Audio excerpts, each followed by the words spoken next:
하나님의 형상대로 만들었다는 것은 지혜, 그 다음에 거룩함, 의로움. 네. 그러니까 지혜와 거룩함과 의로움에 있어서 하나님의 형상대로 만드신 겁니다. 우리가 처음 지어졌을 때는 하나님의 지혜로 모든 피조 만물들에게 명칭을 부여해 줄 수 있는, 이게 명칭을 부여한다는 게 뭐냐면 그 사물의 속성을 정확하게 알기 때문에 명칭을 부여하는 겁니다.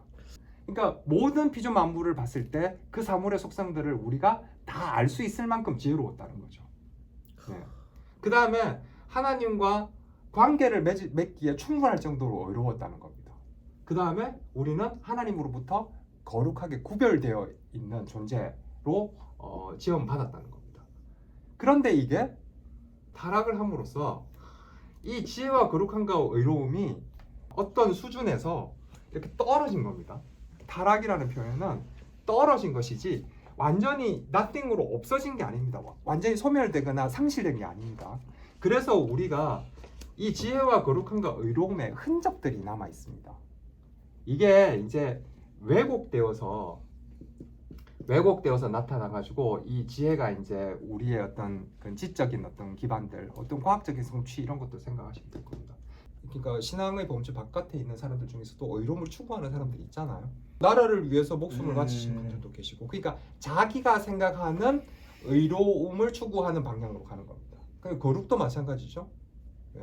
왜곡된 거룩함이긴 하지만 구별된 삶을 살려고 노력하는 사람들이 있어요. 수도원 같은 데서 뭐 고행을 하시는 분들도 계시고, 또 산에 들어가가지고 뭐 몇십 년 동안 뭐 벽만 쳐다보고 수행하시는 분들도 계시잖아요.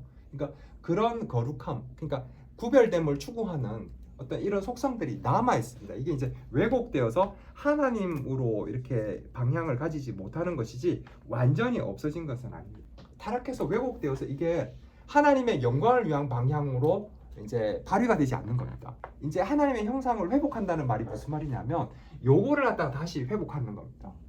그게 이제 고린도서에 나오는 그 표현입니다.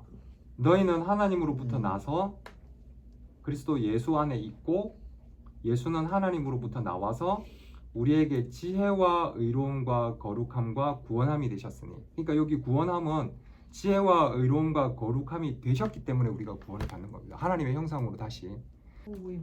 자, 그래서 사람이 처음 지어졌을 때는 지혜와 거룩함과 의로움을 부여받았습니다. 하나님으로부터. 그래서 사람은 죄를 안 지을 수 있는 상태였고요.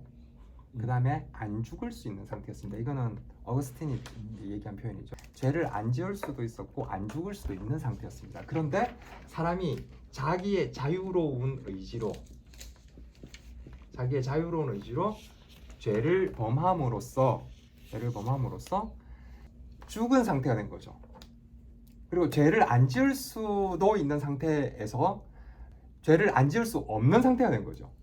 그런데 예수 그리스도께서 다시 우리를 이제 하나님 형상대로 회복시켜 놓은 것은 이 상태로 다시 돌아가는 겁니다. 지혜와 거룩함과 의로움이 되셨잖아요. 그래서 우리가 죄를 안 지을 수 있는 상태로 다시 돌아가는 겁니다. 첫 아담처럼. 근데 첫 아담과 우리의 차이점이 있습니다. 그게 뭐냐면 첫 아담은 지혜와 거룩함과 의로움으로 죄를 안 지을 수 있는 상태에 있을 때 죄로 인한 오염이 없었습니다. 오염이 없었다는 거죠. 그때. 그렇죠. 근데 우리는 그리스도로 인해서 지혜와 거룩함과 의로움이 하나님의 형상으로 회복되었지만 죄로 인한 오염이 남은 겁니다. 그래서 아담과 우리의 질적인 차이가 존재하는 겁니다. 여기서 우리는 죄를 안 지을 수 있는 상태가 되었습니다. 네.